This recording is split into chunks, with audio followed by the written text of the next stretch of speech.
വിഷ്ണുശാലിനിയുടെ ഇന്നത്തെ എപ്പിസോഡിൽ ശാലിനിയുടെ പുതിയ വീട്ടിൽ ആ വാടക വീട്ടിൽ പാലുകാച്ചൽ ചടങ്ങ് നടക്കുകയാണ് അടുക്കളയിൽ. അന്നേരം കമലനും വിജിലയും ഇന്ദുമതി അമ്മയും ശാലിനിയും മാത്രമേ അടുക്കളയിലുള്ളൂ. വിഷ്ണു ആണെങ്കിൽ ഇതേ സമയം മുറ്റത്ത് അല്ല ഹാളിൽ അങ്ങോട്ടും ഇങ്ങോട്ടും ഒക്കെ നടന്ന് ശങ്കരേട്ടൻ പറഞ്ഞ കാര്യങ്ങളും ശാലിനി പൈസ കൊണ്ടുവന്നതൊക്കെ ഓർത്തങ്ങ് ആകെ ദേഷ്യത്തിൽ നടക്കുകയാണ്. തുടർന്ന് പാലുകാച്ചൊക്കെ അവിടെ നടത്തുമ്പോൾ ശാലിനി ഇങ്ങനെ തിരിഞ്ഞു നോക്കിയിട്ട് അല്ല വിഷ്ണുവേട്ടൻ എവിടെയെന്ന് ഇങ്ങനെ ചോദിക്കുകയാണ്. അന്നേരം ഇത്രയും നേരം ഇവിടെ ഉണ്ടായിരുന്നു, ഞാൻ പോയി നോക്കിയിട്ട് വരാമെന്നും പറഞ്ഞ് കമലൻ വിഷ്ണുവിൻ്റെ അടുത്തേക്ക് വരികയാണ്. അതേസമയം പാലവർ ഗ്ലാസ്സുകളിലേക്കൊക്കെ ഒഴിച്ചു വയ്ക്കുന്നുണ്ട്.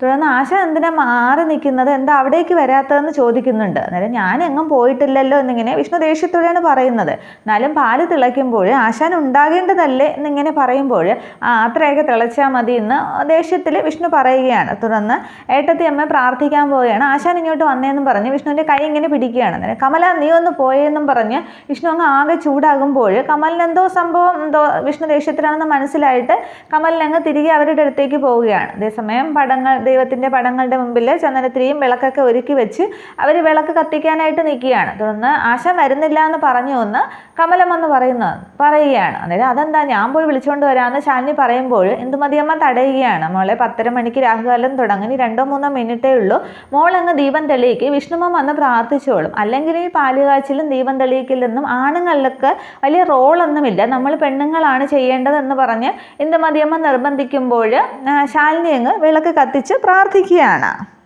വിളക്ക് കത്തിച്ച് അങ്ങ് കരഞ്ഞുകൊണ്ട് ശാലിനി പ്രാർത്ഥിക്കുകയാണ്. ഈ വീട് ഞങ്ങൾക്കൊരു പുതിയ തുടക്കമായിരിക്കണേ, സത്യാമ്മയെന്നും ആശ്രയിക്കാതെ, വിഷ്ണുവേട്ടൻ്റെ മനസ്സിന് വിഷമമൊന്നും ഉണ്ടാകാതെ, വിഷ്ണുവേട്ടനെ ആഗ്രഹിക്കും പോലെ ജീവിതം നമുക്കുണ്ടാകണമെന്നൊക്കെ കരഞ്ഞങ്ങ് ശാലിനി പ്രാർത്ഥിക്കുന്നുണ്ട്. തുടർന്ന് പ്രീതിക്കും കുഞ്ഞിനും ഒക്കെ വേണ്ടിയിട്ട് ശാലിനി അങ്ങ് കരഞ്ഞ് പ്രാർത്ഥിക്കുമ്പോൾ ആ കരച്ചിലെ ശബ്ദം ഇങ്ങനെ വെളി വരുന്നുണ്ട്. അന്നേരമാണ് ഇന്ദുമതിയമ്മ ശ്രദ്ധിക്കുന്നത്. എന്തിനാ മോളെ കരയുന്നത്, ആശ്വസിക്ക്, ഇപ്പോൾ ഒരു വീടായില്ലേ, ഇനിയിപ്പോൾ വരുമാനവും വിഷ്ണുമോന് ജോലിയും എല്ലാം ദൈവം കൊണ്ടുവന്ന് തരും, സത്യമായിട്ടുള്ള പിണക്കങ്ങളൊക്കെ മാറും, മോള് കളക്ടറാവും, വിഷ്ണുവിന് ജോലിയൊക്കെ കിട്ടും, അതിനിടയിൽ മോള് തളരരുത്, ആണുങ്ങൾ തളർന്നാലും പെണ്ണുങ്ങൾ അങ്ങനെ കൂടെ നിൽക്കണം എന്നൊക്കെ പറഞ്ഞ് ഇന്ദുമതിയമ്മ ആശ്വസിപ്പിക്കുകയാണ് ശാലിനിയെ. തുടർന്ന് ശാലിനി പാല് കൊണ്ടുവന്നിട്ട് വിഷ്ണുവേട്ടൻ എന്താ ഇവിടെ നിൽക്കുന്നത്, പാല് കുടിച്ചില്ലല്ലോ എന്നും പറഞ്ഞ് സന്തോഷത്തോടു കൂടി അത് നീട്ടുകയാണ്. അന്നേരം വിഷ്ണുവിനാണെങ്കിൽ അങ്ങ് ആകെ ദേഷ്യം വരുന്നുണ്ട്. തുടർന്ന് കൈയൊക്കെ ചുരുട്ടി പിടിക്കുന്നെങ്കിലും പെട്ടെന്ന് അത് ശാലിനിയുടെ കയ്യിൽ നിന്ന് വാങ്ങുകയാണ്. ഞാൻ കുടിച്ചോളാമെന്നും പറഞ്ഞ്. അതേസമയം കമലനും ഇന്ദുമതിയമ്മയും വിജിലയും ഒക്കെ വരികയാണ്. എന്നാൽ ഞങ്ങൾ ഇറങ്ങട്ടെ എന്ന് ചോദിക്കുന്നുണ്ട്. തുടർന്ന് ഇന്ദുമതിയമ്മ പറയുന്നുണ്ട് ഇവിടെ പോരടിക്കാനും മധ്യസ്ഥം നിൽക്കാനും ഒന്നും ആരുമില്ല, രണ്ടുപേരും പരസ്പരം ക്ഷമിച്ചും സഹിച്ചുമൊക്കെ സന്തോഷകരമായൊരു ജീവിതം മുന്നോട്ട് നയിക്കണം എന്നൊക്കെ പറഞ്ഞിട്ട് അവർ 3 പേരും അവിടെ നിന്ന് പോവുകയാണ്. തുടർന്ന് വിഷ്ണു ആണെങ്കിൽ പാൽ അവിടെ തന്നെ വെച്ചിട്ട് അങ്ങ് അകത്തുകൂടി അങ്ങ് അടുക്കളയിലൂടെ അങ്ങ് പുറത്തേക്ക് ഇറങ്ങുന്നുണ്ട്. ഇതേസമയം ശാലിനി എല്ലാ റൂമിലും വിഷ്ണുവിനെ നോക്കുകയാണ്. തുടർന്ന് മുറ്റത്ത് ഇങ്ങനെ വിഷ്ണു ഇങ്ങനെ നടക്കുന്നത് കാണുമ്പോൾ ശാലിനി അടുത്തേക്ക് ചെല്ലുന്നുണ്ട്. തുടർന്ന് വിഷ്ണു ഏട്ടാന്നും പറഞ്ഞ് ചെല്ലുമ്പോൾ വിഷ്ണു ആണെങ്കിൽ ശാലിനിക്ക് മുഖം കൊടുക്കാതെ അങ്ങ് ഒഴിഞ്ഞു മാറാൻ തുടങ്ങുമ്പോൾ വിഷ്ണുവേട്ടൻ നിന്ന് എന്താണെന്ന് ഇങ്ങനെ ചോദിക്കുന്നുണ്ട്. തുടർന്ന് വിഷ്ണു ചോദിക്കുകയാണ് അല്ല തനിക്ക് ഈ വീട്ടു സാധനങ്ങൾ മേടിക്കാനും പാത്രം മേടിക്കാനും ഒക്കെ പൈസ എവിടെ നിന്നാണ് കിട്ടിയതെന്ന്. അന്നേരം അത് ശങ്കരേട്ടൻ എന്നിങ്ങനെ ശാലിനി പെട്ടെന്ന് പറയുമ്പോൾ കള്ളം പറയുന്നോടി പന്ന എന്ന് പറഞ്ഞിട്ട് ശാലിനി അടിക്കാനായിട്ട് കൈ ഓങ്ങുകയാണ്. ശാലിനിയാണെങ്കിൽ അങ്ങ് ഞെട്ടി വിറച്ച് പേടിച്ചിങ്ങനെ കൈ കൊണ്ടിങ്ങനെ തടുക്കുകയാണ് അടി കൊള്ളാതിരിക്കുക. ഈ സമയത്ത് ഇന്ദുമതിയമ്മ വിഷ്ണു എന്ന് ഉറക്കെ വിളിക്കുന്നുണ്ട്. അന്നേരം വിഷ്ണു ശാലിനിയെ അടിക്കുന്നില്ല. പെട്ടെന്ന് വിഷ്ണു ഇങ്ങനെ തിരിഞ്ഞു നോക്കുമ്പോൾ ഇന്ദുമതിയമ്മയെ കാണുകയാണ്. പക്ഷെ ആകെ പേടിച്ചില്ല, വിറച്ച് നിൽക്കുകയാണ് ശാലിനി. അന്നേരം ഇന്ദുമതിയമ്മ ഒന്ന് ചോദിക്കുകയാണ് എന്താ വിഷ്ണു ഇവിടെ നടക്കുന്നത്, നീ ഇവളെ കണ്ണീര് കുടിപ്പിക്കാനും തല്ലാനും ഒക്കെ വേണ്ടിയിട്ടാണ് ഇവിടെ കൊണ്ടുവന്ന് താമസിപ്പിച്ചിരിക്കുന്നതെന്നാ. തുടർന്ന് വിഷ്ണു പറയുകയാണ് ഇവളെ തല്ലാനായിട്ട് ഞാൻ കൈ ഓങ്ങിയിട്ടുണ്ടെങ്കിൽ അതിന് തക്കതായ കാര്യമുണ്ട്. അച്ഛനെയും അമ്മയും അനിയത്തെയും ഒക്കെ ഉപേക്ഷിച്ചാണ് ഞാൻ ഇവളുടെ കൂടെ ഇറങ്ങി തിരിച്ചത്. ഭാര്യയെയും കുഞ്ഞിനെയും ഒക്കെ നോക്കാനായിട്ട് ഡെപ്പോസിറ്റോ പൈസയോ ഒന്നും എൻ്റെ കയ്യിലില്ല. അധ്വാനിക്കാനുള്ള ഒരു മനസ്സും ശരീരവും മാത്രമേ ഉള്ളൂ. നമ്മളൊരു വീട്ടിൽ ആരുടെയും സഹായമില്ല, സത്യാമ്മയുടെ സഹായമോ ആരുടെയും സഹായമില്ലാതെ അധ്വാനിച്ച് ജീവിക്കുമെന്നൊരു വിശ്വാസത്തിലും ഇതിലാണ് നമ്മളെ വീട്ടിൽ നിന്ന് ഇറങ്ങിയതും. പക്ഷെ ആ വാക്ക് ആദ്യമായിട്ടൊരു വീട്ടിൽ താമസിക്കുമ്പോൾ തന്നെ ഇവള് തെറ്റിച്ചു, എന്നെ വെട്ടിച്ച് ഇവൾ എവിടെ നിന്നോ കാശൊക്കെ ആയിട്ട് വന്നിരിക്കുകയാണ്. പാത്രങ്ങൾ മേടിക്കാനും വീട്ടു സാധനങ്ങൾ മേടിക്കാനും ഒക്കെ കാശ് എവിടെ നിന്നാണ് ചോദിച്ചപ്പോൾ ശങ്കരേട്ടൻ തന്നു, കടം കൊടുത്തത് തന്നു, ലോട്ടറി അടിച്ചു എന്നൊക്കെ എന്നോട് കള്ളം പറഞ്ഞു.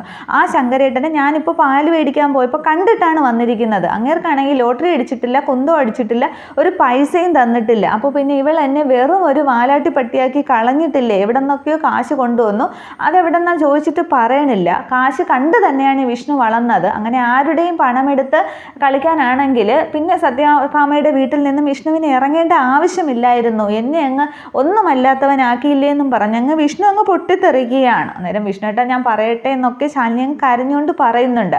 പക്ഷെ വിഷ്ണു ആണെങ്കിൽ ഒന്നും കേൾക്കാനായിട്ട് തയ്യാറാകുന്നില്ല. ഇന്ദുമതി അമ്മയ്ക്ക് ഒന്നും പറയാൻ പറ്റാത്ത ഒരവസ്ഥയിൽ നിൽക്കുകയാണ്.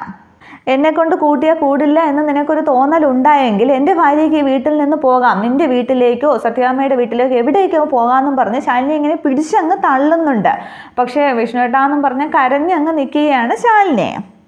തനിക്ക് എവിടെ വേണമെങ്കിലും പോകാം, പക്ഷേ ഈ കൂടെ ഈ വിഷ്ണു ഉണ്ടാവില്ല. അവിടെ ശങ്കരേട്ടൻ തന്നു എന്ന് പറയുന്ന പൈസ ചിലവാക്കിയതിന് ശേഷം ബാക്കി എൻ്റെ കയ്യിലും തന്നിരിക്കുന്നു എന്ന് പറഞ്ഞ് വിഷ്ണു ആകെ അങ്ങ് കലിയുള്ളുകയാണ്. അന്നേരം ശാലിനി പറയുന്നുണ്ട്, വിഷ്ണുവേട്ടൻ ഞാൻ അങ്ങനെയൊന്നും വിചാരിച്ചില്ല എന്നൊക്കെ പറയുമ്പോൾ ഇന്ദുമതിയമ്മ ചോദിക്കുകയാണ്, പിന്നെ എന്താ സംഭവിച്ചത്, എന്താ മോളെ സംഭവിച്ചതെന്ന് ചോദിക്കുമ്പോൾ ആ ശാരിക വള കൊടുത്ത കാര്യം ശാലിനി അവിടെ പറയുകയാണ്. അന്നേരം ശാരിയേച്ചി ഒരുപാട് നിർബന്ധിച്ചപ്പോഴാണ് ഞാനത് വാങ്ങിയത്. ഇന്നലെ രാത്രി കുഞ്ഞിന് ഒത്തിരി പാല് വാങ്ങിക്കാനായിട്ട് വിഷ്ണുവേട്ടൻ വളരെ സങ്കടപ്പെടുന്നത് കണ്ടപ്പോൾ ഞാൻ വാങ്ങിപ്പോയതാണെന്നങ്ങ് കരഞ്ഞ് ശാലിനി പറയുമ്പോൾ വിഷ്ണുവിന് അങ്ങ് ചെറുതായിട്ട് വിഷമം തോന്നുകയാണ്. തുടർന്ന് ഇന്ദുമതിയമ്മ പറയുന്നുണ്ട്, മോള് വള വാങ്ങിച്ചതിൽ തെറ്റൊന്നുമില്ല, പക്ഷേ വിഷ്ണുവിൽ നിന്നും അത് മറച്ചു വെച്ചതാണ് തെറ്റ്. അച്ഛനയിൽ നിന്നും അമ്മയിൽ നിന്നും ഒക്കെ എന്തെങ്കിലും മറച്ചു വെച്ചാലും ഭാര്യ ഭർത്താക്കന്മാർ ഒരിക്കലും ഒരു കാര്യവും മറച്ചു വെക്കാനായിട്ട് പാടില്ല. പിന്നീട് അവരത് അറിയുമ്പോൾ നമുക്ക് പറഞ്ഞു നിൽക്കാനുള്ള സാവകാശം പോലും ഉണ്ടാകില്ല. അങ്ങനെയാണ് പല കുടുംബങ്ങളും തകരുന്നത്. ഞാനിവിടെ ആണെങ്കിൽ ഞാൻ ഇപ്പോൾ വന്നത് വിജില മറന്നു വെച്ചാൽ ഫോൺ എടുക്കാൻ വന്നതാണ്. എന്തായാലും നിങ്ങളുടെ മധ്യസ്ഥതയ്ക്ക് ഞാൻ നിൽക്കുന്നില്ല, നിങ്ങൾ തന്നെ പ്രശ്നങ്ങൾ പറഞ്ഞു തീർക്കുക. പിന്നെ ചെറുതായിട്ടൊരു ഉപദേശമുണ്ട്, സത്യഭാമയെ തോൽപ്പിക്കണമെന്നല്ല, സത്യഭാമയെക്കാളും സത്യഭാമയുടെ മുമ്പിൽ തന്നെ നിങ്ങൾ ജീവിച്ച് കാണിക്കുമെന്നൊരു കാര്യം നിങ്ങൾ എടുത്തിട്ടുണ്ടെങ്കിൽ അത് നിങ്ങൾ രണ്ടുപേരും കൂടി ഒറ്റക്കെട്ടായിട്ട് നിന്നാലേ വെക്കൂ. ഇങ്ങനെ പിണങ്ങിയിട്ടും പരിവഹിച്ചിട്ടും കാര്യമില്ല, കാര്യങ്ങൾ പറഞ്ഞു തീർക്ക് എന്ന് പറഞ്ഞിട്ട് ഫോൺ എടുക്കാനായിട്ട് ഇന്ദുമതി അമ്മയങ്ങ് അകത്തേക്ക് പോവുകയാണ്. എന്നിട്ട് ശാലിനി നിന്നങ്ങ് പൊട്ടിക്കരയുന്നത് കണ്ടിട്ട് വിഷ്ണുവിന് ആകെ അങ്ങ് സങ്കടം തോന്നുകയാണ്. തുടർന്ന് ഫോൺ എടുത്ത് തിരികെ ഇന്ദുമതിയമ്മ അകത്തുനിന്ന് വരുമ്പോൾ ശാലിനി അങ്ങ് ഏങ്ങലടിച്ചെന്ന് കരയുകയാണ്. അന്നേരം അടിയുടെയും വഴക്കിൻ്റെയും കരച്ചിലിൻ്റെയും ബഹളമൊന്നും അല്ല ഇവിടെ നിന്ന് കേൾക്കേണ്ടത്, സ്നേഹത്തിൻ്റെയും സന്തോഷത്തിൻ്റെയും ഒക്കെ പൊട്ടിച്ചിരികളാണ്. അത് നിങ്ങൾ തന്നെ ഉണ്ടാക്കണം, രണ്ടുപേരും തനിച്ചാണ് എന്നുള്ള ഓർമ്മ വേണം എന്നൊക്കെ ഉപദേശിച്ചിട്ട് ഇന്ദുമതിയമ്മ അങ്ങ് പോവുകയാണ്. തുടർന്ന് വിഷ്ണു ഇങ്ങനെ സങ്കടത്തോടെ ശാലിനി നോക്കുമ്പോൾ ശാലിനിക്കാണെങ്കിൽ സങ്കടം സഹിക്കാൻ പറ്റുന്നില്ല. ശാലിനി അങ്ങ് പൊട്ടി കരഞ്ഞുകൊണ്ട് അകത്തേക്കങ്ങ് കയറി ഓടുകയാണ്. എന്നിട്ട് അവിടെ പടിവാതുക്കൽ ഇരുന്നുകൊണ്ട് ശാലിനി അങ്ങ് വീണ്ടും കരയുന്നുണ്ട്. തുടർന്ന് വിഷ്ണു ആണെങ്കിൽ ആ ഉമ്മറത്തെ തിണ്ണയിലേക്ക് അങ്ങ് ഇരിക്കുകയാണ്. വിഷ്ണുവിനാകെ വിഷമമുണ്ട്, കാര്യം ചോദിച്ച് മനസ്സിലാക്കാതെ ശാലിനിയോട് അങ്ങനെ പെരുമാറിയതില്ല. ഇതേസമയം ശാരദാമ്മ കുടുംബശ്രീ വീട്ടിലേക്ക് എത്തുകയാണ്. ആകെ വിഷമിച്ചെത്തുന്ന ശാരദാമ്മ ഉമ്മറത്ത് തന്നെ ഇരിക്കുമ്പോൾ ആ പൊന്നമ്മയെന്നും പറഞ്ഞ് ഓടി വന്ന് ശാരിയെ അങ്ങ് കെട്ടിപ്പിടിക്കുകയാണ്. അന്നേരം ശാരദാമ്മ അങ്ങ് പേടിച്ചു പോകുന്നുണ്ട്. എന്താടിയും ചോദിക്കുമ്പോൾ ഞാൻ സന്തോഷം കൊണ്ടൊന്ന് കെട്ടിപ്പിടിച്ചപ്പോൾ അമ്മ എന്തിനാ പേടിക്കുന്നതെന്ന് ചോദിക്കുകയാണ്. അന്നേരം മനുഷ്യനെ പേടിപ്പിച്ചിട്ടാണോ സന്തോഷം കാണിക്കുന്നത്, എന്താ നിനക്ക് ഇത്ര സന്തോഷം എന്നൊക്കെ ചോദിക്കുകയാണ്. എൻ്റെ പൊന്നമ്മയെ സ്റ്റേഷനിൽ നിന്ന് വിട്ടില്ലേ എന്നും പറഞ്ഞ് ശാരിക വളരെ സന്തോഷത്തോടു കൂടിയാണ് സംസാരിക്കുന്നത്.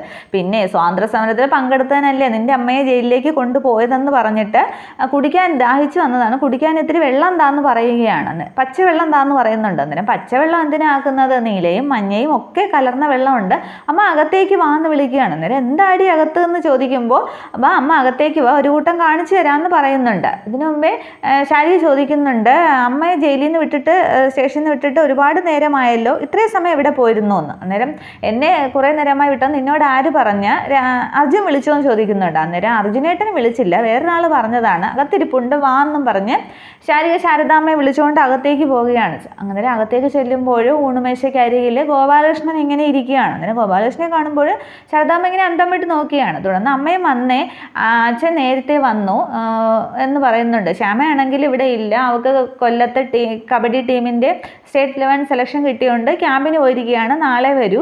പിന്നെ ഹോട്ടൽ അടച്ചിട്ടിരിക്കുന്നു, ആരും ഇല്ലാത്തത് കൊണ്ട് ചോറും കറിയൊന്നും ഉണ്ടാകാതെ ഞാനിങ്ങനെ വിഷമിച്ചിരിക്കുമ്പോഴാണ് അച്ഛൻ വന്ന് കയറി നല്ല വിശപ്പുണ്ടെന്ന് പറഞ്ഞത്. അങ്ങനെ ഞാൻ പെട്ടെന്ന് അടുക്കളയിൽ കയറി ഉണ്ടാക്കിയതാണ്. അച്ഛനും ഒരു കൈ സഹായിക്കാതിരുന്നില്ല, അച്ഛൻ കൈ കഴിയിരുന്നു, അമ്മയും കൂടി ഇരിക്ക് എന്ന് പറയുകയാണ്. ഞാൻ പോയി ബാക്കി കറികളൊക്കെ എടുത്തുകൊണ്ട് വരാമെന്ന് പറഞ്ഞിട്ട് ശാരി അങ്ങ് അടുക്കളയിലേക്ക് പോകുന്നുണ്ട്. പക്ഷേ ശാരദാമ്മയാണെങ്കിൽ ആകെ ദേഷ്യത്തിൽ ഗോപാലകൃഷ്ണനെ തന്നെ നോക്കുകയാണ്. അന്നേരം ഗോപാലകൃഷ്ണൻ പതിയെ ആ ഊണുമേശയിൽ നിന്നും അങ്ങ് എഴുന്നേൽക്കുന്നുണ്ട്. ഇനി ശാരദാമ്മയുടെ ഗോപാലകൃഷ്ണനോട് എന്താണ് പറയാൻ പോകുന്നത് പോകുന്നത്? ഇനി ഇവിടെ ഗോപാലകൃഷ്ണൻ ഇനി ഇവിടെ സ്ഥിരതാമസമാക്കാൻ പോവുകയാണോ? ശാരദാമ്മ അത് വേണ്ടെന്ന് പറയുമോ എന്നുള്ളതൊക്കെ അടുത്ത എപ്പിസോഡിൽ. Okay, thank